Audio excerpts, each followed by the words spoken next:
My son's funeral looked more like a shareholder event than a goodbye. Every pew was packed, not with neighbors or old friends from the garage, but with men in dark suits and women in sleek black dresses, all whispering about valuations and exits like the numbers mattered more than the man in the coffin. The flowers were enormous, dripping white lilies and roses so perfect they almost looked fake. My late wife would have laughed and said, "What a waste of good money," then gone outside to cut wildflowers instead.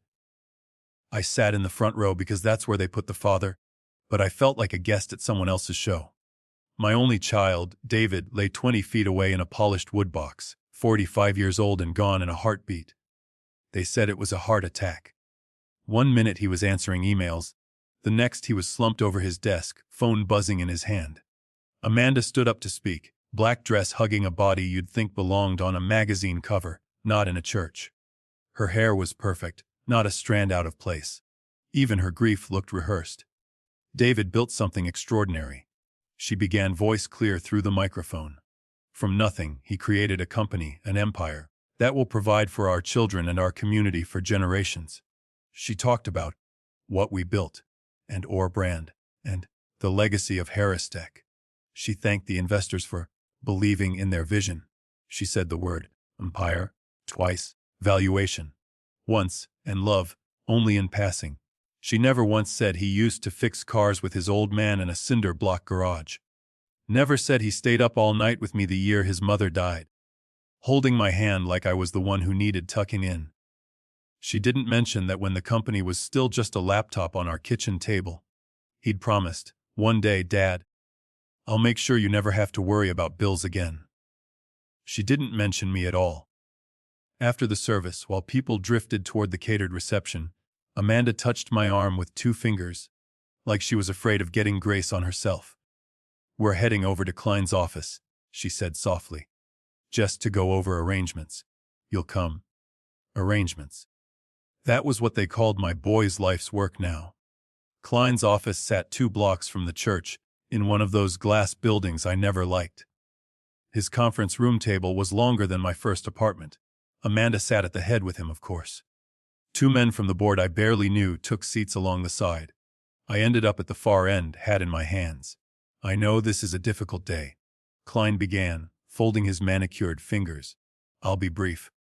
Most matters were handled through trusts and updated documents before David's passing." "Updated?" I asked. "When was that?" Amanda's eyes flicked toward him. He ignored my question and slid a few pages across the table, turned so Amanda could see them first. Then he rotated them toward me as if he were doing me a favor. "As you may know," he said, "David recently completed a major sale of a portion of his company. After taxes and fees, approximately $55 million was realized." The words didn't land at first. 55 million. It sounded like a number from someone else's life. Mine had been measured in overtime hours and overdue notices. "Those assets," Klein went on, "were consolidated into a marital trust. As surviving spouse, Amanda now has full control as trustee." I cleared my throat. "And me." He shifted in his chair just slightly. "Your son expressed that your needs would be met through family support and shared living arrangements.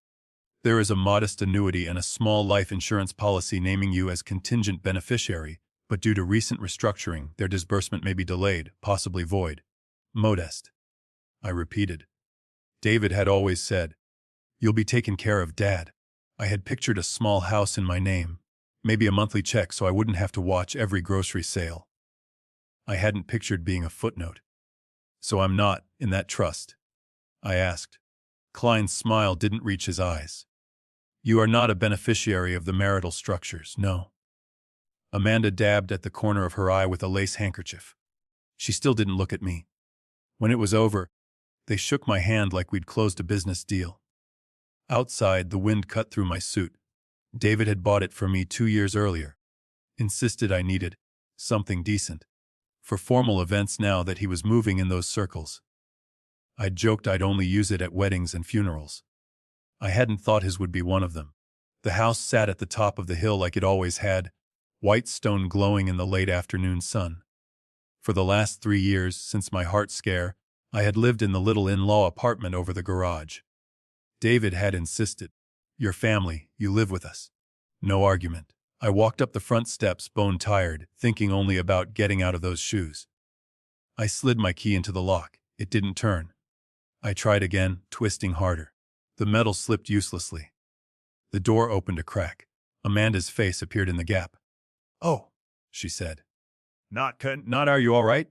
Just that one little word, flat as weak old soda. "My key doesn't work," I said. "We had the locks changed," she replied. "For security. Things have changed. I just came from burying my son," I said slowly. "I live here." She opened the door wider. A suitcase sat by her feet, my old jacket half hanging out of it.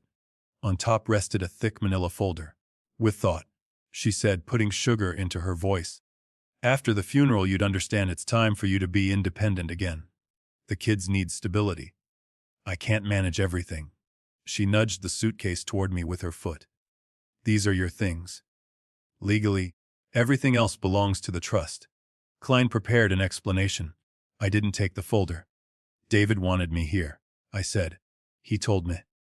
"David isn't here," she snapped, then caught herself, softening her tone. "Jim, please. You can't really expect to keep living here. It's too much pressure on me. You still have your own house, your pension, right? Clean checked. You're not homeless." She pushed the folder into my hands. My name was on the first page in big letters, above words I didn't yet understand. Release of claims. Acknowledgement of no interest. Termination of care arrangement. She leaned closer, voice dropping. "If you start trouble, Klein says the court might see you as financially dependent. They could decide you need guardianship. You don't want that, do you? Some stranger deciding where you live, what money you can touch. Guardianship." That word landed like a stone. Behind her, halfway up the stairs, Ethan stood frozen, one hand on the rail. My granddaughter Lily peered around his hip, thumb in her mouth. Amanda didn't look back at them. "I'll get out of your way," I heard myself say. I don't remember much of the next couple of hours. I know I ended up at my old house on the bus line, suitcase bumping against my knee, folder under my arm. I know the front yard looked the same. Dying rosebushes, crooked mailbox. But when I went to the bank the next morning to check on place, the manager's polite smile turned tight. "There's a lion on the property," she said gently. "It was used as collateral when David's company consolidated some debt. The proceeds of that refinancing went into the corporate account. Given his passing, things are complicated." Complicated. Another word that covers a multitude of sins. My pension still came in, a modest deposit that would barely cover a small room and groceries if I was careful. But 2 savings accounts showed authorized transfers over the past year to an investment entity tied to David's company. My signature sat at the bottom of the forms, shaky, on dates I could barely place. By late afternoon I was sitting on a bus bench with my suitcase at my feet and that folder in my lap, watching cars go by. The winter wind cut through my coat. I felt like an old fool who'd handed his life away one signature at a time. "I thought I was just grieving my son," I muttered. "Turns out I'm also losing the life we built together." A friend from the old neighborhood let me rent a tiny room above her shop for a week, cash only, no questions. 3 days in, while I was squinting at the dense legal print Klein had sent, someone started pounding on the door like the building was on fire. I opened it expecting the landlady. Amanda stood there instead. Her hair was a mess, makeup smeared in dark streaks down her cheeks. The polished widow from the funeral was gone. In her place was a woman with wild eyes and shaking hands. "I need your help," she said, voice cracking. "Please? They're going to take everything. And you're the only one who can prove I didn't kill him." I didn't always live in boardrooms and courtrooms and cheap, rented rooms over shops. Most of my life was spent under a car hood. After my wife died, it was just me and David in that little house by the tracks. I ran a small garage, the kind of place where customers knew my name and sometimes paid me in installments and homemade pies. We didn't have much, but we had enough. I taught David the things I knew: how to rotate tires, how to listen to an engine, how to look a man in the eye when you told him the truth about his car instead of inventing extra work.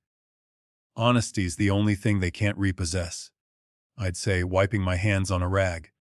David would nod, serious beyond his years. Then he'd go to the old computer in the corner and mess with the clunky bookkeeping program, tapping away with a focus I never had for numbers. Dead. He told me once, when he was maybe 16. If we put all this into a spreadsheet, you could see which jobs actually make money. You're undercharging the regulars. Regulars keep the lights on, I said. Someday. He grinned. I'll retire you. You won't even know what a bill looks like. He wasn't just good with cars. He was good with ideas. In college, he started talking about software that could track parts and an inventory for little shops like mine. I didn't fully get it, but his eyes lit up when he explained. Then he met Amanda. He brought her by one Sunday for dinner. I remember because I'd burned the roast and she smiled like smoke was a personal offense. She was polished, big city, the kind of woman who wore heels that clicked on my linoleum. Her handshake was firm, her perfume expensive. She asked polite questions about the garage, about how long I'd had it. Since before David could walk, I said. Keeps us fed. She smiled, but there was a tiny wrinkle at the corner of her mouth. Old school, she said. I like that. There's charm in it. Charm. Like my life was a quaint museum exhibit. Her parents were both in finance and law, as she put it. They looked at David's software idea and didn't see some little add-on for greasy shops. They saw scalable opportunity. Those were her words. Soon my evenings changed. Instead of just my boy coming by for dinner, it was David and Amanda talking about venture capital and seed rounds. I'd sit with my plate, nodding like I understood more than every third word. The business took off faster than I ever imagined. There were months when David practically lived at my kitchen table. Laptop open, phone glued to his ear. Amanda would sit opposite him, neatly typed lists in front of her, talking strategy. We landed the pilot with that regional chain, he said one night, eyes shining. Dad, this could be it. I couldn't offer much beyond a few thousand I'd scraped together in savings, but he insisted on taking it. Family investment, he said, signing a napkin with a joke I owe you. When we cash out, you'll never worry again. They moved from the kitchen to a tiny office, then a bigger one, then one in a building with its own parking garage. Amanda traded jeans for pencil skirts. David traded my oil-stained coveralls for tailored shirts. With success came adjustments. Amanda started managing his time like it was a portfolio. Father-son dinners were scheduled weeks in advance, if they happened at all. David needs to focus, she'd say, giving me a pitying smile. We'll try to fit something in next month. She teased me about my paranoia when I said I hated debt. In real wealth planning, she told me over one strained Thanksgiving, sentiment can't get in the way of structure. Leverage is how you grow. I didn't like the word leverage attached to my boy's name, but when I tried to say so, David would squeeze my shoulder. As long as you're the one making decisions, I'm not worried, I told him once, half joking. He laughed. Relax, Dad. Amanda just speaks banker. I still speak Jim. Then came the first big sale. He called me from an airport, shouting over background noise. Dad! We closed it. The Series C, tens of millions. I can't even wrap my head around it. At the celebratory party, I stood near the walls, a beer sweating in my hand, watching my son navigate clusters of people with name tags more expensive than my suit. Amanda stayed glued to his arm, talking to Klain and some other lawyers about tax vehicles. Your state optimization. You're set for generations now. One of them joked, clapping David on the back. Amanda smiled thinly. As long as we structure it right so nothing bleeds out unnecessarily. They all laughed. I did too, but the word bleeds stuck with me, sharp as a cut. After my small heart scare, moving into their new house seemed like a blessing. The grandkids' rooms were down the hall. My little suite over the garage had its own bathroom and a window that looked out over the backyard. It's safer, David said. If anything happens, you're not alone. And I've updated everything, Dad. You'll be protected no matter what. I asked gently. You talked to someone about a will? He waved a hand. Amanda and Klein have set up trusts. It's complicated, but you're covered. Don't worry about the paperwork. I should have worried. Slowly, the mail stopped coming to me. Less clutter, Amanda said, offering to switch me to online statements she managed because those websites are confusing. Whenever I tried to hand her cash for groceries, she'd laugh. Your little pension can't make a dent. she'd say sweetly. We'll cover everything now. Once I walked into the kitchen and heard her on the phone with a friend, voice low but not low enough. He's sweet, she said. But we have to make sure Dad doesn't do anything irrational with the money. Old people panic. Rational, irrational. Suddenly my wants were diagnoses, not choices.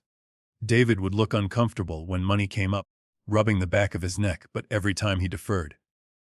They know what they're doing, Dad, he'd say. I build software, they build structures. About 2 weeks before he died, we sat up late drinking tea at the little table in my suite. He looked tired, older than his years. Amanda and Klein say we need to tighten up the estate, he said. In case something happens. There's talk about guardianship language for you, so you'll be safe. Guardianship, I repeated. I can still make a sandwich without supervision, last I checked. He chuckled, but it didn't reach his eyes. It's just paperwork. Protection. Trust me, Dad. I'd never let you go without. That was the last real conversation we had that wasn't about schedules or the kids or some feature launch. Now, every line from that night drips with meaning I didn't hear at the time. All those signatures I scrawled because my son and his polished wife said it was for protection. Every envelope I let her open. Every question I swallowed because I didn't want to be the difficult old man. Each one was a step that led to me standing in a motel room, staring at the same woman who'd taken $55 million and my home, now shaking as she begged me to save what was left of her world. I spread my whole life out on that motel bed, and it barely covered half of it. A few shirts, my spare pair of pants, my shaving kit, the old photo of David with his first bike, and that thick folder of documents Amanda had shoved into my hands. The room smelled like old coffee and cleaning chemicals, the kind of place rented by the week to people whose plans had fallen through. I sat on the edge of the mattress and opened the folder. Legal words crawled across the pages. Release of claims. No right, title, or interest. Resident waives any expectation of support. My name appeared in bold over and over. It looked like someone had taken a black marker to my future and crossed it out. I thought, maybe it's not as bad as it looks. Maybe I'm reading it wrong. I wasn't a lawyer. I was just a man who knew how to rebuild an alternator. So I did the only thing I could think of. I tried to see what I still had. There was a battered computer in the motel's breakfast room, wedged between a coffee urn and a rack of stale muffins. I wiped the screen with my sleeve and logged into my online banking with fingers that felt too big for the keys. The first account popped up fine, my pension deposit sitting there, smaller than it had seemed last month. I clicked to the savings account and got a red banner across the top. Account temporarily restricted pending review of recent power of attorney activity. Please contact branch. Power of attorney. I sat there staring at those words, while a family behind me argued about waffles. I hadn't signed any new power of attorney. Not that I remembered. Back at the branch, the teller recognized me. "Hi, Mr. Harris," she said with that bright tone people use around the old and unsteady. "Let me just pull your profile up." Her eyebrows knit together as she clicked. "Huh," she murmured. "It looks like there was a durable power of attorney added last year. That's why it flagged when your son passed." She turned the screen slightly, then seemed to remember I might not understand and spun it back. "Sorry, policy, but I can print a copy." A few minutes later she slid the paper across the desk. There it was, durable power of attorney for finances. Principal James Harris. Agents. David Harris and Amanda Harris. A paragraph about cognitive impairment. Then my name at the bottom, in handwriting that looked like mine after a long day, shaky but recognizable. "According to this," she said slowly, tapping the page, "your daughter-in-law was authorized to act on your behalf if there were cognitive concerns. Did you intend that?" I stared at my own name, trying to remember. Maybe it was in that stack Amanda put in front of me when I moved into their house. "Just the standard stuff so we can help you if there's an emergency, Jim," she'd said, smiling. I'd signed until the pen cramped. "I don't know," I told the teller honestly. "I don't remember this." She gave me that look, the one halfway between sympathy and worry. "Maybe talk to a lawyer," she suggested. "I can't give advice. But until this is clarified, there'll be some restrictions, okay, sir?" "Sir, not Mr. Harris." Sir, like I was a stray dog they didn't want to spook. On the bus back to the motel, the fear settled in beneath the anger. If a piece of paper said I'd given them control, in case of cognitive decline, how hard would it have been to whisper to a judge, "He's getting confused." They'd already started with the little jokes. Grandpa's having a senior moment. He forgets things. Now I saw them differently. Not jokes. Groundwork. That night, I called Marta. Marta was my late wife's cousin, the only person who'd ever told me straight when my head was up my backside. She still lived 3 streets over from our old house, in the same place she'd had since the 70s. "Jimmy," she said when she picked up, "you only call late if someone's dead or you're in love. And at our age, it's usually not the second one." "David's gone," I said. The words still tasted wrong. "Heart attack." There was a rustle as she sat down. "Oh, honey," I heard. "I was giving you a day before I came banging on your door." "Where are you?" I told her. I told her about the funeral, the trust, the 55 million, the locks changed. About the bank and the ghost signature. "I tried to warn you about those fancy papers," she said. Every time I saw Amanda at the grocery store, she'd go on about how older people shouldn't have to worry about money. "We'll take it off their plate," she'd say. Sounded to me like code for "we'll take it." I could hear dishes clinking as she paced her little kitchen. "Listen to me. People who rush you to sign something for your own good usually mean for theirs. You're not crazy. You got played. Now you've got to stop acting like a hurt puppy and start acting like a man who still has teeth." I was still chewing on that when the knock came at my motel door the next evening. Not a polite knock. A pounding, hard and frantic. When I opened it, Amanda nearly stumbled into the room. Her eyes were bloodshot, mascara streaked, hair pulled back in a hasty knot. She looked smaller without the heels and armor. "I need your help," she blurted, glancing over her shoulder like someone had followed her. "Please, Jim. Please." I stepped aside stiffly. She stayed near the door, clutching her bag like a shield. "What do you need?" I asked. "Another signature." She flinched. "That's not fair." "No," I said. "It isn't." She took a shaky breath. "2 separate teams are looking at everything. The board hired an outside firm after the sale because some numbers didn't add up. And now the life insurance people are sniffing around, questioning why the policies and the estate structure were changed so close to." She broke off, swallowed. "To David's death." I let the silence stretch. "Someone sent them documents," she went on. "Copies of things from Klein's office.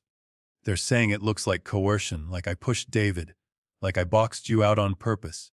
They're trying to paint me as some gold-digging widow who preyed on a grieving old man." Her voice rose. "You know that's not true, right?"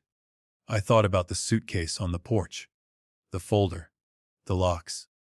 "What do they want from you?" I asked. "They want explanations," she said. "They want assurances that David was of sound mind, that you knew everything, that you were fine with the arrangements. They're threatening to freeze distributions, to claw things back. If that happens, the trust, my house, the kids' future, it all gets thrown into chaos." There it was. The real heart of it. "I wronged you. Not, I'm sorry. Just, they might take my money." "And what do you want from me?" I said. She took a folded paper from her bag, hands trembling. "Klein drafted a statement," she said. "You'd be saying that you were fully aware of the estate changes, that David always intended for the assets to be protected through me for the children, that you are happy and provided for." She pushed it toward me like a peace offering. "If you sign it, if you come with me to a meeting, tell them that, it'll calm things down. They'll believe you. You have a clean reputation." My fingers didn't move. "What about this power of attorney I gave you?" I asked quietly. "And the guardianship he mentioned." She went still. Her eyes flicked to the side. "Klein prepared preliminary guardianship papers," she admitted eventually. "Just in case. To show the court we were planning for your safety if your mind went. They were never filed." She hurried the last words. "We were going to talk to you properly before anything changed." "Like you talked to me before changing the locks?" I asked. Color rose in her cheeks. "Jim, this isn't helping. The board is meeting soon. The insurance investigator wants interviews. If you don't back me up, they'll assume the worst. They might even." She lowered her voice. They might even start saying I pushed David too hard. Or that she swallowed. That I had something to do with what happened. You know I didn't. Did I? I wasn't sure of much anymore. What I did know was this: if I signed what she wanted, I'd be telling the world everything was fine. That I'd freely handed her the leash around my neck. I'd be blessing the very documents that cut me out and nearly handed my life to a court. I am too overwhelmed to sign anything right now, I said, letting my shoulders sag. My head's not right. I need time. To read. To think. Panic flashed across her face. We don't have time, she said. They're already scheduling. You don't understand, Jim. They can take everything. I almost laughed. Welcome to the club, I thought. Out loud, I only said, then I guess you'd better hope they listen when we finally talk. I'll think about it. She stared at me for a long moment, as if trying to decide whether to scream or cry. In the end, she did neither. She just nodded once, sharply, and left, the door clicking shut behind her. I stood there, listening to her footsteps fade down the hallway. For the first time since my son died, I felt something besides grief and humiliation. I felt leverage. The first time I heard myself described as emotionally unstable. I almost didn't recognize the man they were talking about. It happened 2 days after Amanda showed up at my motel door. She'd left in a hurry, saying she had to manage the fallout. I'd assumed that meant more calls with Klein, more strategy sessions about how to keep her hands on the money. I didn't expect to hear it. An email pinged into my old account, the one I barely used since moving into their house. It was a reply all chain from Klein to some insurance investigator, forwarded to me by mistake or by grace. I still don't know which. The message itself was short, but the attachment was an audio file, a recorded conference call. Curiosity beat out caution. I clicked. Klein's smooth voice came through my cheap motel speakers. As you can imagine, he was saying, Seger, Harris Sr. is in a delicate state. He's been emotionally unstable since his wife passed years ago. There have been increasing episodes of confusion. Lovely man, but not in the best position to understand complex instruments or give reliable testimony about verbal intentions from that time. Another voice, clipped and professional, asked, so any statements he's making now about what he remembers David promising? Klein chuckled softly. I treat them as old man's fantasies, frankly. He's grieving, he's overwhelmed. Our concern has always been to protect him from making irrational decisions. Old man's fantasies. I sat there, my hand clenched around the mouse.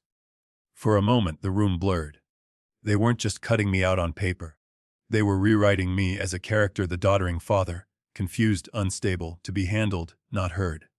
Once I started looking backward through that lens, the pieces fell into place. I remembered every time Amanda had corrected me in front of guests. You already told that story, remember, Jim? She'd say, laughing lightly when I brought up how David once set the garage on fire trying to weld a muffler.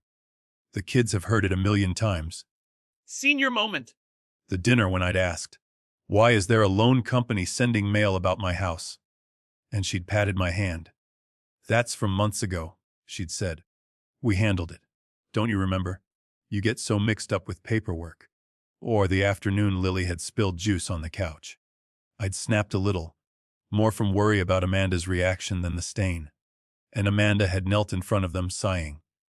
Be patient with Grandpa, she'd told the kids. He gets confused sometimes and then he gets upset. It's not his fault.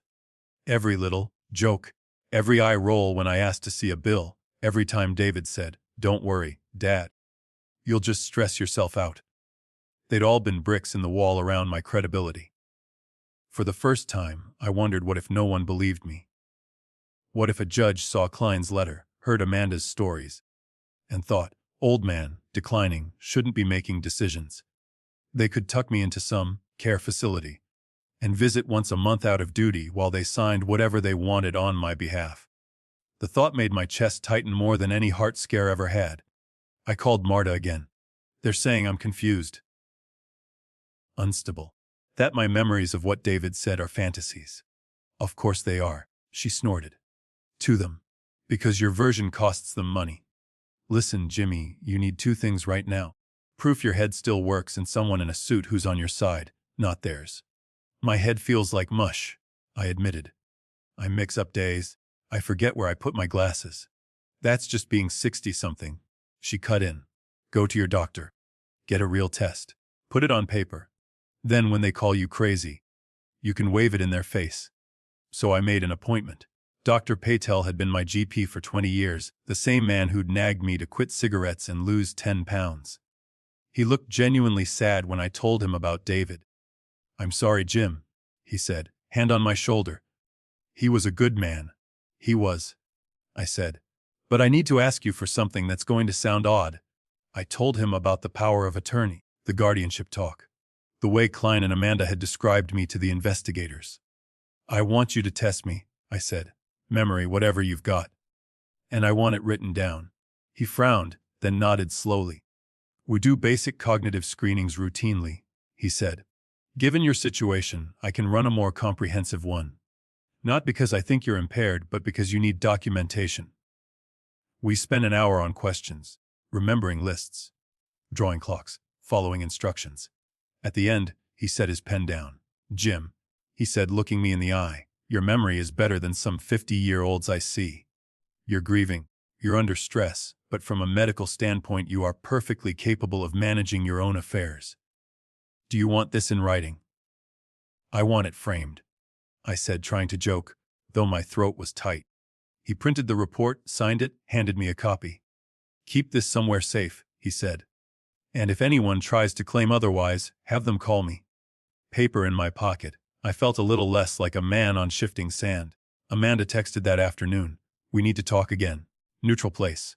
Tomorrow 11 a.m. Bean and Brew downtown. Please. Marta insisted on walking me there. If she tries anything, I'll throw my coffee on her shoes. She muttered.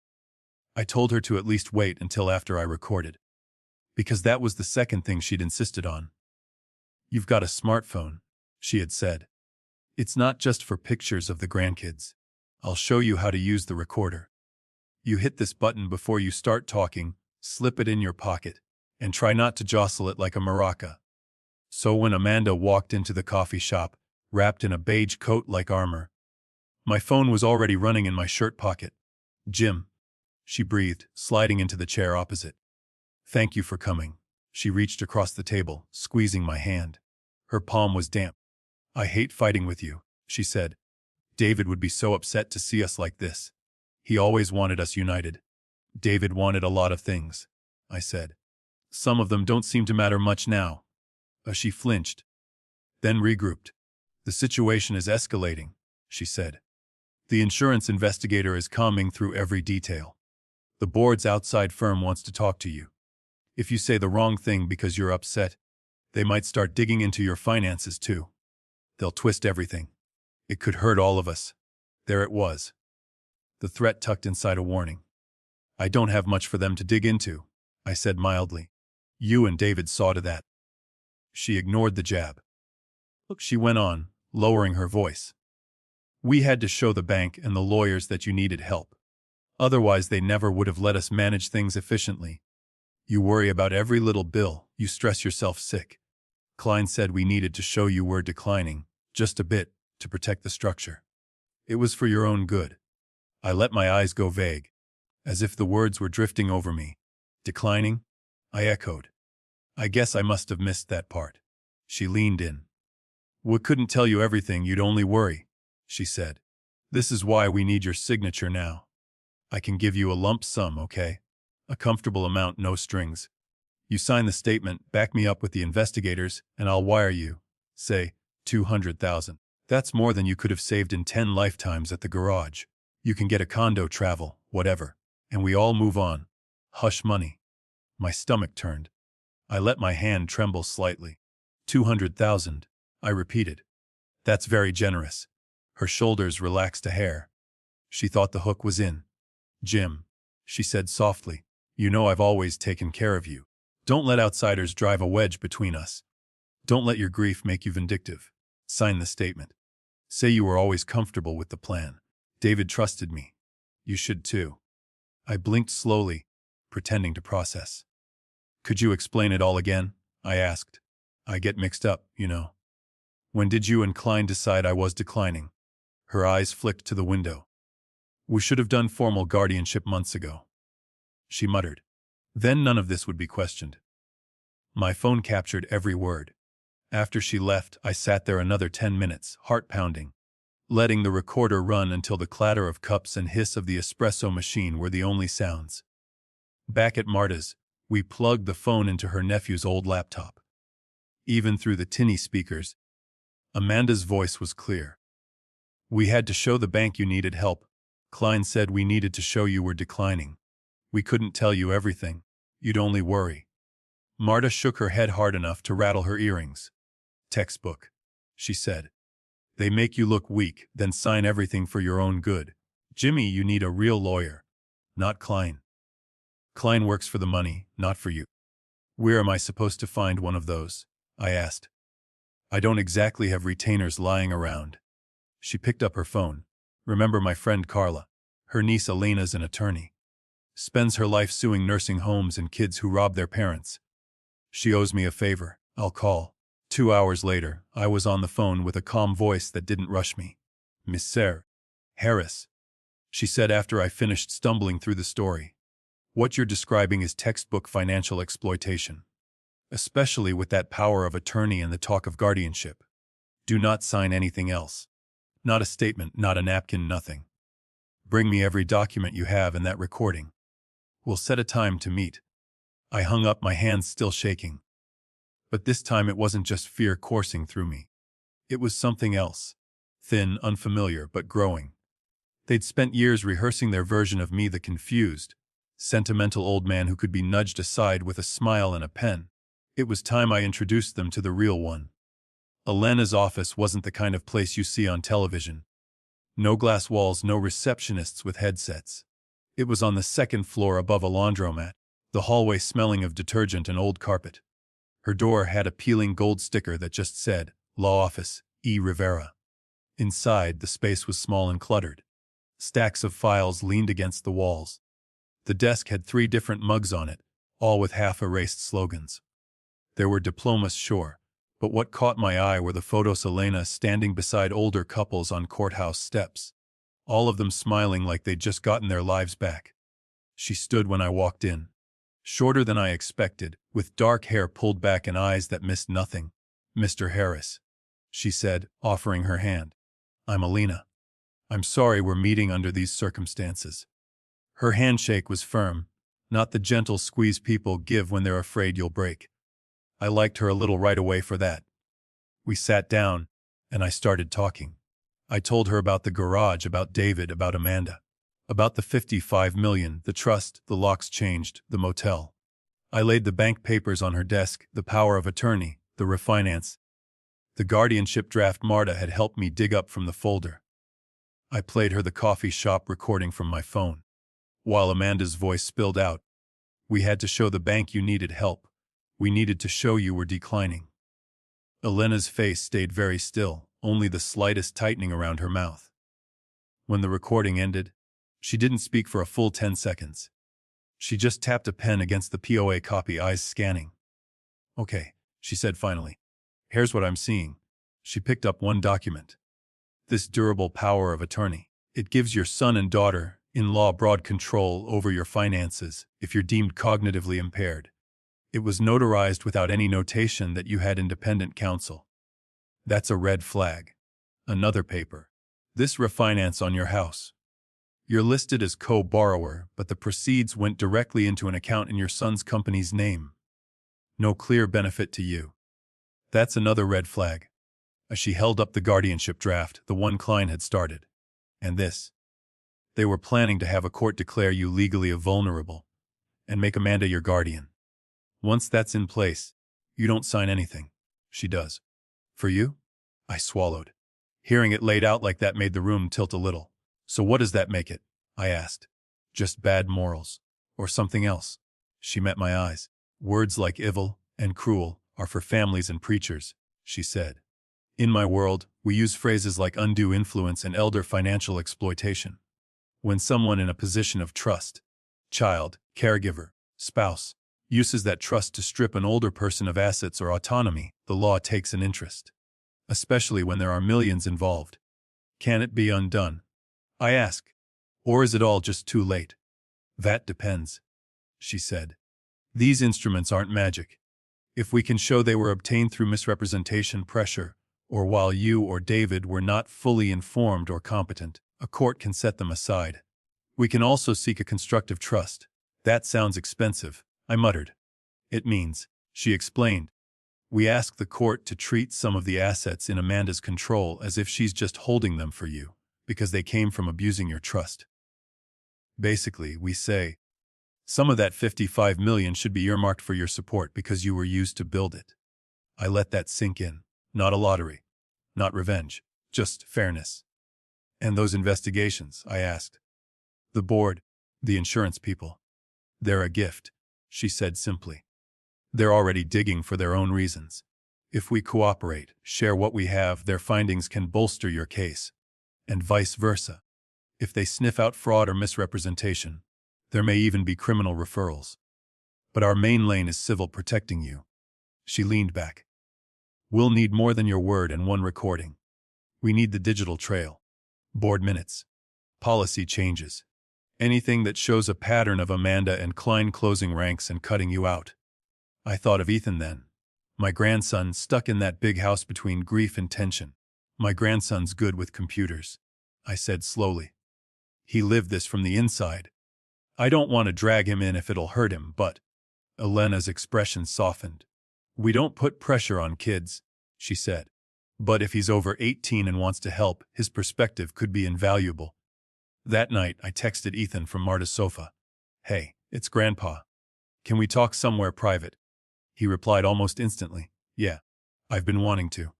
Mom doesn't let us answer the house phone anymore. Tomorrow. We met at a park near his campus, sitting on a bench facing the pond. He looked older than the last time I'd seen him properly. Stubble on his jaw, circles under his eyes. I'm sorry about the way things happened, I said. He stared at the water. I wanted to come after you that day, he admitted. Mom told us you needed distance, that you'd agreed to it for your own good. But it didn't feel right. I told him, carefully, about Alina, about the papers, about the power of attorney. His jaw clenched tighter with each word. Grandpa, he said quietly, I always thought Mom cared more about the money than Dad did. They were always whispering about structure and exposure. I just didn't know what to do. Do you have access to any of his old emails? I asked. Drafts of estate stuff. Anything. He nodded slowly. Dad forwarded me some things once, he said. Senior year, when I told him I hated all the talk about trusts. He wrote, it's not as simple as a will anymore. Kiddo, I think I still have that account. Back at Marta's, her nephew Rivy, thin, bespectacled, fingers flying over the keys, helped Ethan log into the old inbox. It took a few password resets and a lot of muttering, but eventually the screen filled with messages. We searched for Klein's name, for Amanda's, for trust, state, Dad. One email, dated 8 months before David died, made my stomach flip. From David Harris to Klein, Amanda CC self, subject draft estate plan, concerns. Amanda says Dad doesn't need a direct bequest because he'll live with us anyway. I'm not totally comfortable with that. Can we discuss options that give him some independent security without complicating the structure? Attached was a PDF titled, Harris Family Estate Outline Rev. 3. Alina whistled softly when we forwarded it to her. This shows he wanted you provided for, she said. And that they argued against it. That's gold.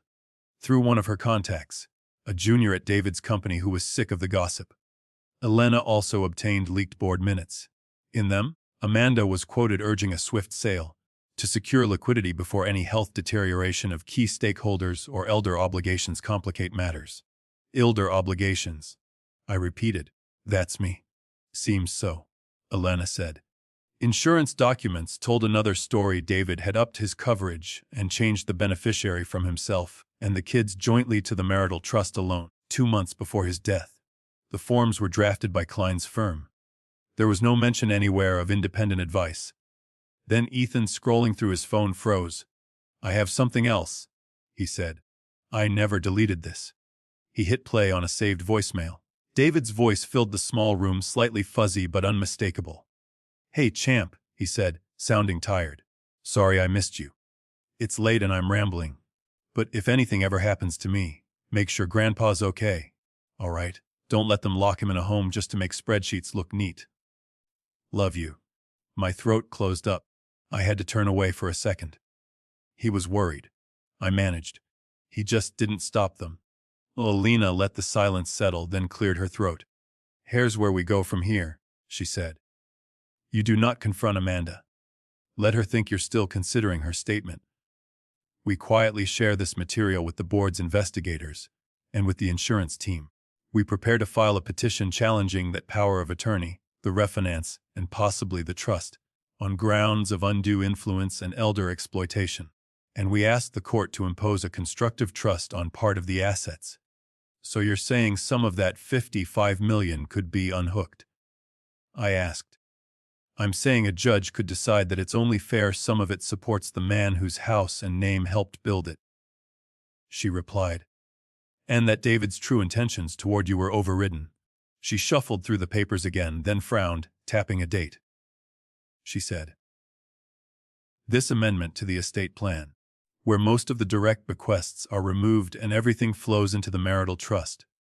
It's dated the same day as David's ER visit for stress and minor collision. Remember the sidey swipe he told you about? I did. He'd called me from the hospital, laughing it off. Just a fender kiss, Dad. They've got me on some nice drugs, though.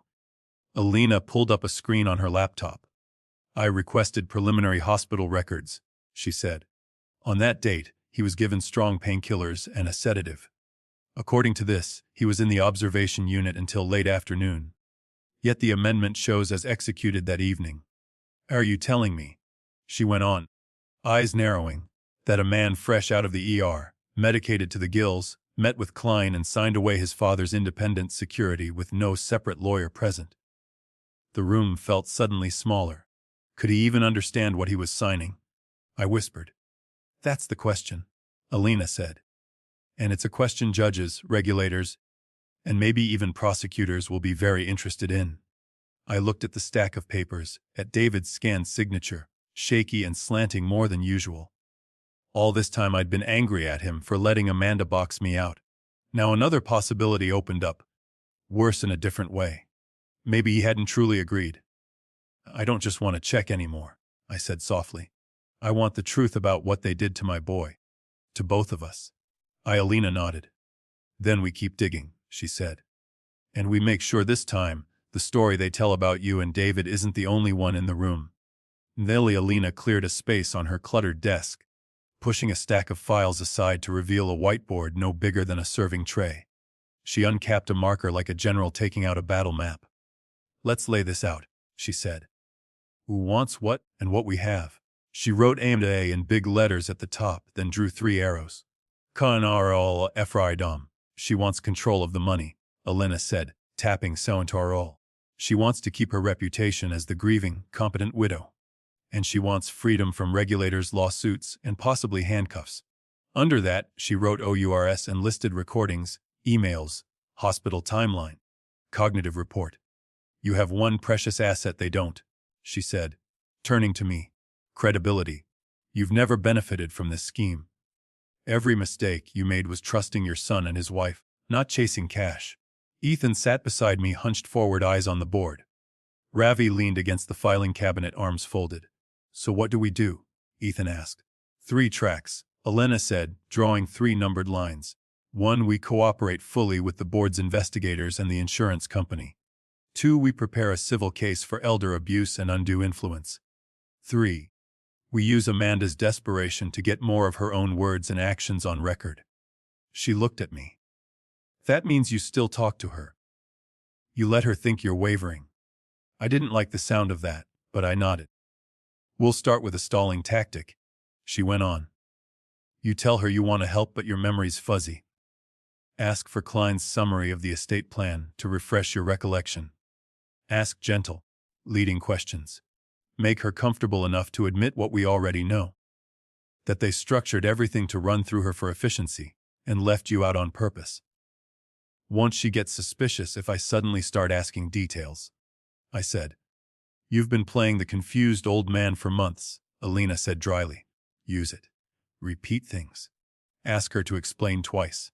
She'll assume you're harmless. Meanwhile, she tapped my pocket. You'll be recording?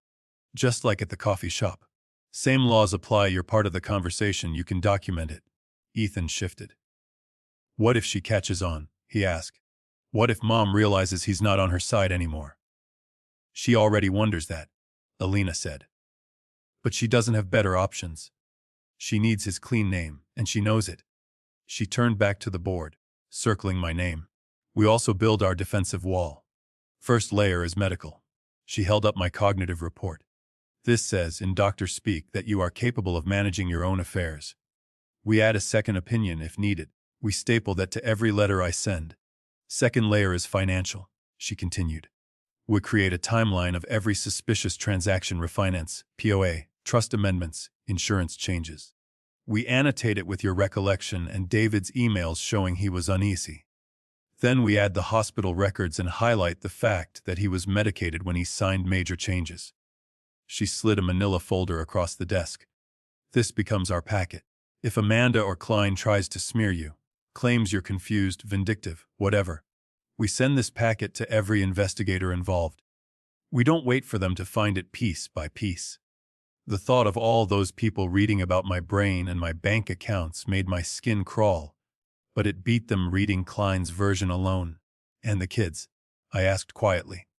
If we bring all this down on her head, what happens to Ethan and Lily? That was the question that kept me up at night. Money could be moved, houses sold, but those two were my son's real legacy. Elena's expression softened. This isn't about destroying Amanda, she said. Not for us. Regulators might have their own ideas, but our goal is to correct the wrongs. That means a few things: making sure your needs are met from assets that should have protected you, getting an independent trustee or co-trustee in place so she can't play games with the kids' money, and stopping anyone from ever using guardianship paperwork to stick you in a home against your will. Ethan looked up at that. A neutral trustee would actually be good, he said slowly. Mom can still be our mother without also being the banker and the judge. Alina said. We're not punishing wealth here. We're punishing exploitation. I let out a slow breath. Better a fight now, I said, then slowly disappearing in a home they pick for me while they pat themselves on the back for being responsible. Alina smiled faintly. There's the spirit. Our next step was to speak directly with the investigators, on our own terms. 2 weeks later, I sat in a different glass conference room, this one downtown, with Alina at my side. Across from us were a woman from the insurance company and a man representing the board's outside firm. No, Amanda. No, Klein. I told them everything. Not the angry version I replayed at night, but the plain facts. When I'd signed things, what I'd been told, when I'd been corrected or laughed off. Elena filled in with documents, sliding copies of the POA, refinance, email snippets, and the hospital timeline across the table at the right moments. The board's man zeroed in on the date of the big amendment. He was in the ER that morning, he said, flipping through his notes. On medication. And then met with counsel that same evening. That's what the records show, Elena replied. No independent lawyer for his father. No cooling off period. A major change that conveniently simplified elder obligations. The insurance woman tapped her pen. And Mrs. Harris told you it was to protect the structure, and that you were declining, she said, quoting the recording Elena had summarized. While your doctor says otherwise. Yes, Mom, I said.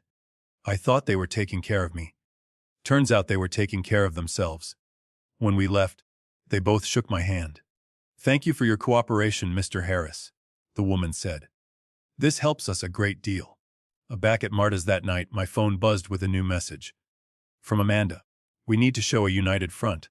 There's a meeting next week with me, Klein, and an insurance rep. They want you there to clarify inconsistencies. Please say you'll come. We can prep beforehand so you don't get confused. I showed it to Elena. She read it twice, then actually chuckled. Of course, she said. They're trying to get ahead of whatever those investigators told them. They think they can script you. Do I say yes? I asked. You say yes? She said. But you do not go in alone. I'll be there as your counsel. They'll hate it, but they can't stop it if you invoke your right to representation. She leaned forward. This will be our first big stage. They will try to dismiss your concerns as confusion. We'll have your cognitive report your timeline in their own words. Stay calm. Let them talk. When the investigators start asking real questions, do not save Amanda. Just tell the truth. What if I freeze? I asked. What if Klein tangles me in that legalese and I end up sounding like the fool he thinks I am? Elena shook her head. You're not the one who needs fancy words. You have the simplest story in the room. You helped your son. You moved in with him. You trusted his wife. And suddenly your name was gone from everything. Stick to that. Let me handle the rest.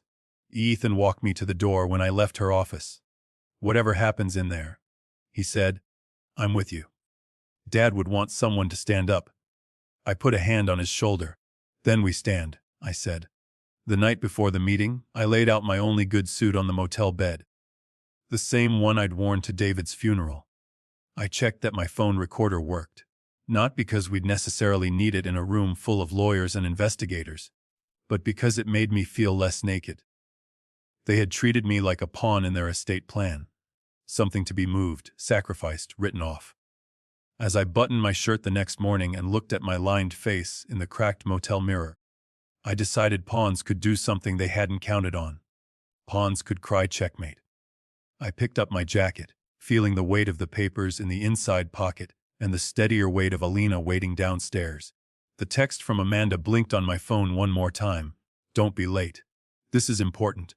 She was right about that, at least. This time, when I walked into a conference room with Amanda and Klein seated at the table, I wouldn't be the confused old man they'd rehearsed in their heads. I'd be something far more dangerous to them. I'd be prepared. The conference room looked a lot like the one after the funeral, but I felt different walking into it. Back then, I'd shuffled in alone, hat in my hands, waiting to be told what scraps of my son's life I was allowed to keep. This time, Alina walked beside me, a slim folder under her arm, face calm. The table still shone, the windows still looked out over 2 clean streets, but I didn't feel quite so small. Amanda was already there, seated near the head, in a navy suit that probably cost more than my car ever had. Klein sat to her right, tablet open, glasses low on his nose. At the far side were 2 other people, a woman from the insurance company I recognized from our earlier meeting, and a man in a sober gray suit introduced as corporate counsel for the board's outside firm, Mr. Harris. Amanda said, standing halfway, voice warm enough to scald. Thank you for coming. I know this is hard. She didn't offer a hug, just a rehearsed look of concern. We're all here because we want to honor David's wishes. She began once everyone had settled. He loved his family more than anything. He wanted to make sure I and the children were secure, and that his father was protected. I've done my best to carry that out while also managing my own grief. Klein nodded gravely. Unfortunately, he added, there have been misunderstandings. Outside parties may not appreciate the nuances of modern estate planning. We're hopeful today's clarifications will resolve those.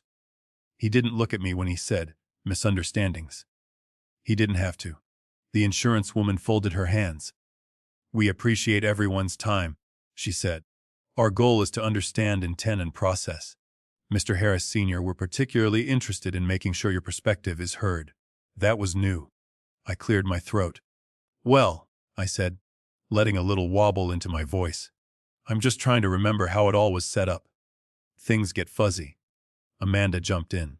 Exactly, she said quickly. He's been through so much. That's why David and I stepped in, to keep him from being taken advantage of. I turned to her, head tilted. Right, I said as if trying to catch up. You and Klein took over my accounts, because you thought I couldn't handle them, isn't that so? She exhaled in relief at the familiar script. Yes, she said. You were struggling with paperwork, forgetting which bills were paid. We were terrified you'd get scammed. We had to show the bank you needed help, otherwise they never would have let us manage things. The insurance woman's pen moved. And Dad understood all of that, I asked. That I'd be signing away control to you permanently. Klein opened his mouth. Elena touched my arm lightly under the table, a signal to let him talk. Mr. Harris, Klein said smoothly, no one signed anything permanently. These were flexible instruments intended to respond to your evolving needs. You consented fully. We have notarizations. Elena slid a sheet from her folder, eyes on the insurance rep. We also have this, she said mildly. A cognitive assessment from Dr. Padel, dated last month. It states that Mr. Harris is, quote, perfectly capable of managing his own affairs. How does that square with your earlier descriptions of him as confused and unstable? Klein's jaw tightened. Grief can exacerbate pre-existing issues, he said. Our comments were meant to convey concern, not incompetence. The board's counsel looked from Elena to Klein. Still, he said, it's unusual that no independent advisor represented Mr. Harris Sr.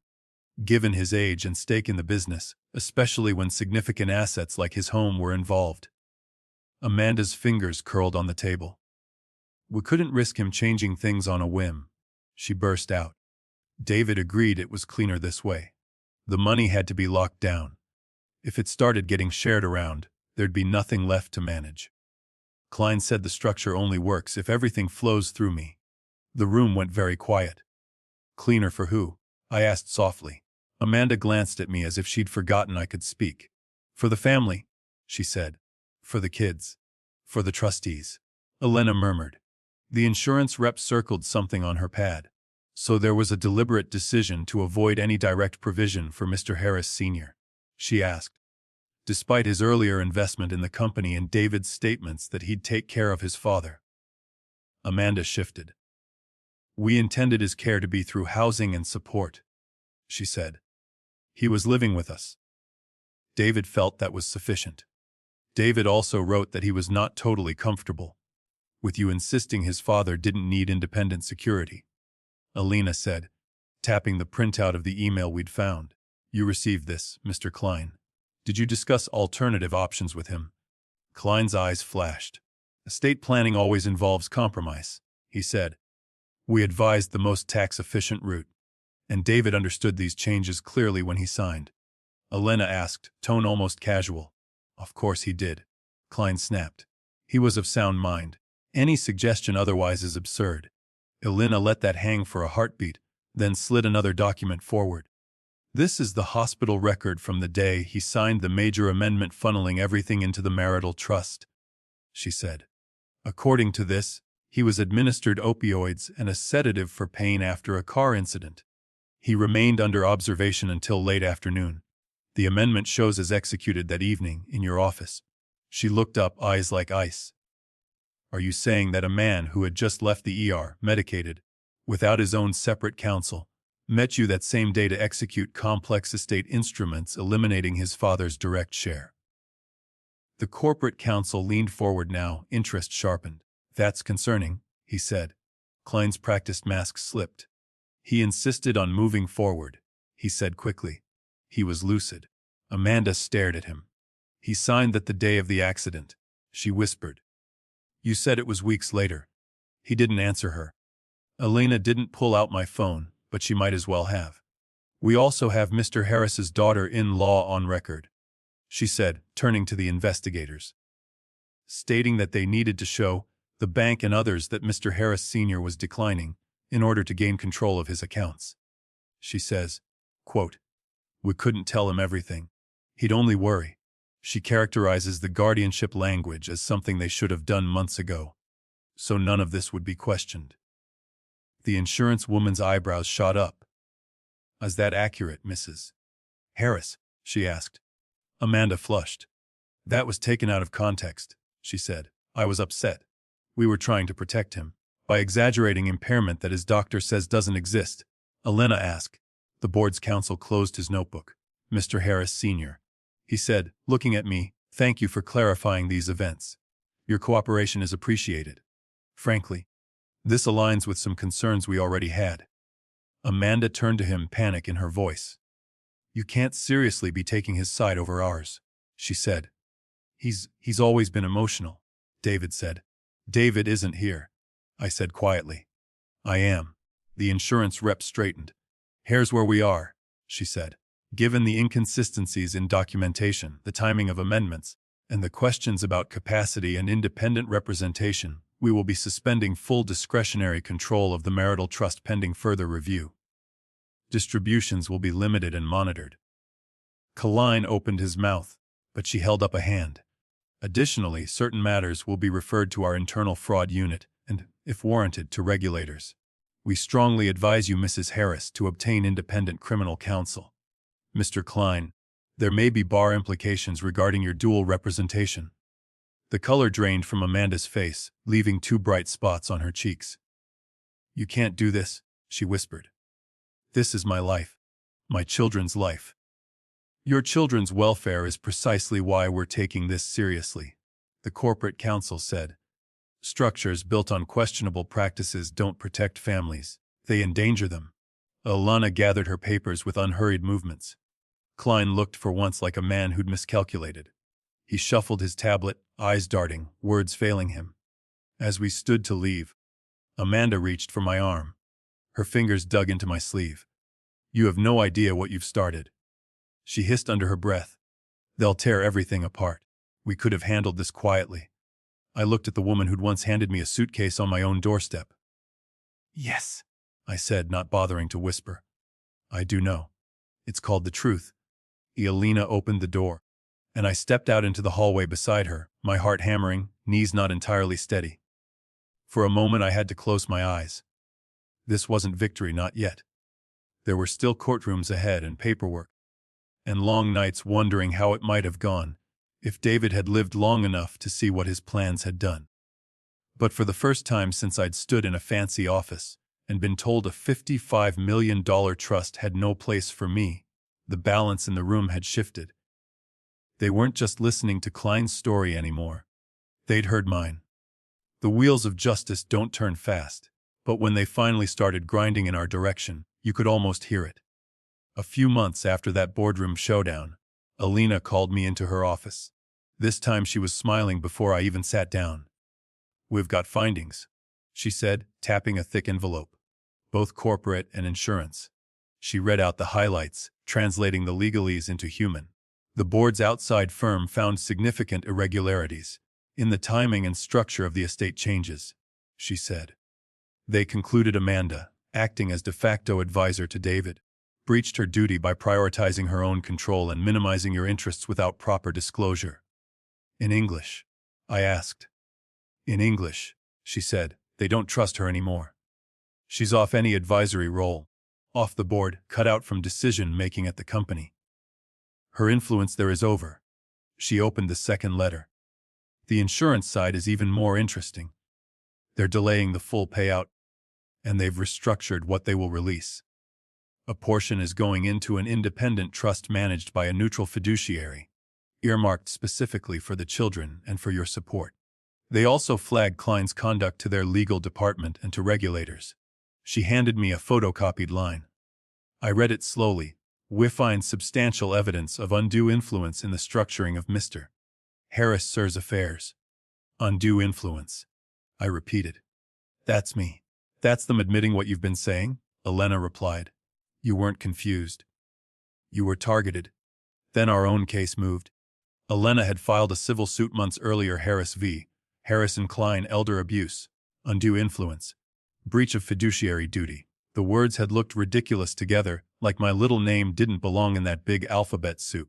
But now, with the investigators' findings backing us up, the case had teeth. We never made it to a full-blown trial. Amanda and Klein's new lawyers, different ones, he'd had to hire counsel himself, opened the door to settlement talks. They don't want this in front of a jury, Elena said. Can't blame them. Juries don't like the story rich widow and fancy lawyer take old man's house. The agreement, when it finally came, wasn't some Hollywood moment with gavel bangs and people fainting. It was a quiet afternoon in a judge's chambers, papers slid back and forth, signatures scratched out with expensive pens. Amanda agreed to relinquish control of a significant portion of the marital trust. That slice would be moved into a new structure overseen by an independent trustee with clear mandates to support the children and provide a secure lifetime income for me. Lifetime income. Elena had explained earlier, enough to cover housing, food, medical, modest extras. Indexed to inflation. Guaranteed. They can't yank it away on a whim. My old house, the one my wife and I had bought when David was in grade school, was pulled out of the corporate tangle. The liens were cleared, title re-recorded in my name alone. The day I held that new deed, my hands trembled so much I had to lay it on the table. As for the legal language itself, the settlement included a carefully worded acknowledgement, without admitting wrongdoing. Elena read from the draft, rolling her eyes. The parties agree that prior estate arrangements did not adequately reflect James Harris Sr.'s early contributions to the business and David Harris's stated wishes for his father's security. Lawyer talk for was screwed you over, she translated. But on paper, it's a win. Klein didn't walk away untouched either. The Bar Association opened an investigation into his conduct dual representation without clear waivers, failure to ensure independent counsel for a vulnerable elder, possible conflicts of interest in steering David into structures that conveniently maximized Klein's billable hours. He wasn't disbarred, not that I knew of, but he took a voluntary suspension while they sorted it out and word got around. Clients started drifting away. In his world, that's a slow kind of death. Amanda stayed out of jail. I'd be lying if I said a small part of me didn't fantasize about handcuffs. But life doesn't usually work like that. What she did was slimy, manipulative, cruel. It danced at the edge of criminal, but most of it lived in the gray area rich people hire lawyers to occupy. But she lost what mattered most to her control. One afternoon, months down the road, she asked to meet me at a park. Public place, neutral ground. I almost said no. Curiosity won. She sat on a bench beneath a bare tree, dressed in jeans and a plain sweater, no designer bags in sight. She looked smaller, somehow, the kind of tired that sleep doesn't fix. I'm under supervision now, she said without preamble, staring at the pond. Every big purchase has to go through the trustee. I get an allowance like a teenager. They want quarterly reports on everything I do. Sounds exhausting, I said. She flinched at the sarcasm, then rallied. I did what I had to do, she said. When you build something that big so fast, you have to lock it down. If I didn't control everything, I thought I'd lose everything. You still managed to lose quite a bit, I said. Just not the way you expected. She wrapped her arms around herself. Klein pushed a lot of it, she added quickly. He said this was how wealthy families operate. That you'd be better off not knowing, that the numbers would just scare you. That's funny, I said. He told the investigators I was already too confused to understand. She glanced at me, eyes glossy. Do you hate me? I thought about that. Hate is heavy. I'm too old to carry a backpack full of it. I hate what you chose, I said finally. You had a man who loved you, kids who adored you, a father-in-law who would have been grateful for a small place and Sunday dinners. You could have been generous and still rich. Instead, you tried to turn everyone into a line item. You lost the only thing money can't buy back. What's that? She whispered. Trust. She looked away, blinking hard. The kids spend more time with you now, she said. It wasn't quite a question. We worked out an arrangement, I said. You still have custody. I'm just marked as a trusted adult for school and medical decisions. The trustee keeps me in the loop about big things. You can't move them 3 states away on a whim or drain their accounts for another investment. That's all. Ethan comes over most weekends now, helping me with the garden, teaching Lily how to ride a bike on the same cracked driveway her father once skinned his knees on. Money pays for their tutors and summer programs, but it doesn't tuck them into bed or tell them stories about the time their dad dropped a transmission on his toe. A few weeks after the settlement, Ethan and I went to the cemetery together. It was his idea. I think Dad should hear it, he said. We stood at David's grave, the stone still too new, the grass around it patchy. I rested my hand on the cool granite. Well, kid, I said softly, we made a mess, didn't we? But here's where we've landed. The company's not in Amanda's pocket anymore. The money for your kids is watched by someone who doesn't eat at their table. Your old man's got a roof in his own name again and a check every month that doesn't depend on anybody's mercy. The wind rustled the nearby trees. Somewhere behind us, a car door slammed. I couldn't stop you from listening to the wrong people, I went on. But I did what I could to stop them from writing the last chapter of your story the way they wanted. Ethan slipped his hand into mine. Thanks, Grandpa, he said quietly. For not letting them rewrite Dad as the guy who threw you away. I squeezed his fingers. He didn't, I said. He got lost. They helped him do it. The courts can't fix that part, but we can live the rest of it better. We stood there a while longer, not saying much. The stone didn't answer, but in a way it didn't have to. The damage Amanda and Klein did will never fully disappear. Trust, once broken, doesn't grow back like hair. It leaves scars. But the sharpest edges have been sanded down by time, by court orders, by simple daily acts of decency. Justice didn't give me everything, but it gave me enough safety truth, and a chance to help my grandchildren grow up knowing that family isn't supposed to be the hand that signs you away. And for an old mechanic with more years behind him than ahead, that felt like a victory worth having. These days my mornings look a lot quieter than those boardroom battles, and that suits me just fine. I wake up in the same little house my wife and I bought when David still thought fire trucks were the height of technology. The paint's peeling in a few spots, the floor creaks in the hallway, and the kitchen cabinets have seen better decades. But the deed in the drawer has only one name on it now. Mine. I make my coffee, open the front door to grab the mail, and most months there's a plain envelope from the independent trustee. No gold seals, no embossed logos. Just a simple statement showing the deposit that will hit my account like clockwork. Enough to pay the bills, keep the lights on, buy a few extras for the grandkids. Not enough to make me forget the value of coupons. That's the way I like it. On the bookshelf by my chair there's a bright red binder. Inside are copies of everything that matters: the new trust terms, my medical report, the deed, my will. No one opens that folder without me sitting right there. I may be old, but I can still read. Ethan comes by on Saturdays. The first time he visited after the dust settled, he walked through the front door, looked around, and said, "I forgot how small this place is." Cozy. I corrected him. Small is for pants that don't fit anymore. Now he shows up with his laptop, sits at the table, and updates my online banking with me watching over his shoulder. "We'll set up alerts," he says, fingers flying. "Anytime more than a certain amount moves, you get a text." "I thought the trustee watched that," I say.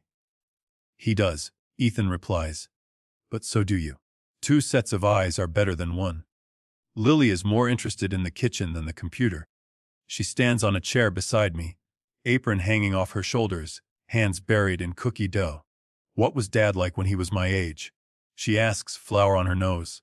"Loader," I say, "and stickier. He once glued his fingers together trying to fix a toy.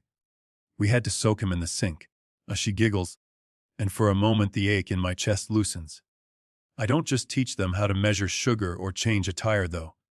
When Ethan got his first credit card application in the mail, he brought it over. "Grandpa, can you look at this?" he asked. "It says no fees," in big letters. We sat at the table, and I showed him the tiny text on the back. "See this?" I tapped the paragraph. "Introductory rate. That means it changes. And here. We may change these terms at any time. That's lawyer for we'll do what's good for us unless you stop us." He nodded slowly. "It's like with Mom," he said. The big words were protection and legacy, but the small ones were all about control. "Exactly," I said. "Being old doesn't mean being blind. If anything, it should mean you've seen enough to ask better questions. On David's birthday, we light a candle every year. We don't do it at the cemetery, we do it at my kitchen table. 1 flame in a plain holder, a little pool of wax spreading on a saucer. We go around and tell stories. Ethan talks about the time his dad got hopelessly lost on a camping trip, but refused to admit it. Lily remembers him falling asleep on the couch with a book over his face. I tell them about teenage David rewiring my garage lights, plunging us into darkness, then fixing it better than before. This year, after the stories, I cleared my throat. "There's something I should say," I told them. "I carry a lot of guilt. For not seeing how things were being twisted. For signing papers without reading them properly. For trusting people just because my son loved them." Ethan frowned. "Grandpa, if you're starting that 'it's all my fault' speech, I'm stopping you." "I'm just saying," I continued. "Sometimes at night I think if I'd pushed harder, asked more questions sooner, maybe your dad wouldn't have been in such a mess when he was making those decisions." Ethan looked me straight in the eye. "If you hadn't fought back when you did," he said, "Mom would still be controlling everything. The money, the story, us. You did what Dad would have wanted someone to do. You made sure his mistakes didn't become our prison. It's funny when your grandchildren end up comforting you.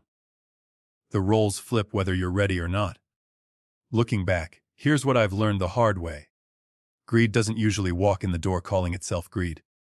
It comes dressed as protection, efficiency, state planning. It tells you, don't worry about the details. That's too much for you. It pats your hand and says, we're just simplifying things. And while you're looking at the big comforting words, the small print builds a cage. Respect for elders isn't about standing up when we enter the room or letting us go first in line. It's about including us when decisions are made about our own lives. It's about asking, is this what you want? And listening to the answer, even if it complicates your spreadsheets. So if you're listening to this and someone in your family is pushing papers at you, saying, sign here, it's just a formality. Pause. Get your own lawyer, not theirs. A lawyer whose paycheck doesn't come from the person asking for your signature. Get your doctor to run a cognitive check every few years and keep the report. Not just for your health, but so you have something to wave if anyone starts hinting you're declining. Conveniently around the time they want your house. Keep copies of everything you sign. Put them in a binder. Mark the dates and why you agreed. And if your gut tightens when you're reading something, pay attention. Discomfort is often your brain's way of saying, this doesn't feel like love. This feels like leverage. One evening, Ethan and Lily sat with me at the table, that red binder open between us. A new folder lay on top, Grandpa's will.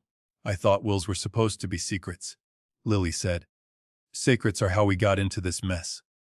I told her, you two deserve to know what I'm doing with what little I have. They leaned in as I explained.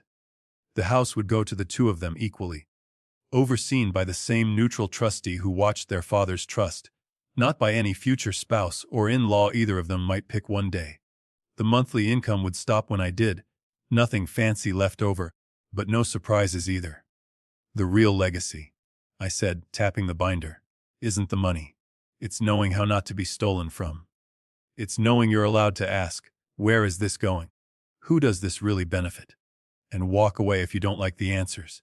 Ethan closed the folder gently. When I have a family, he said, I'm bringing my paperwork to you before anyone else. Bring it to your own lawyer. I corrected with a smile. But I'll happily sit at the table. My son left this world trusting the wrong people. I can't change that. What I can do is make sure the next generation knows better. So if there's one thing I want you to take from all of this, it's this.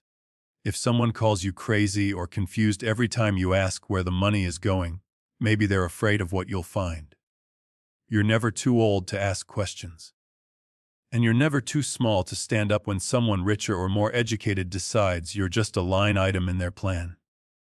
Now I'd like to hear from you. Would you forgive a daughter-in-law or son-in-law who tried to cut you out of everything, for efficiency, once they were caught?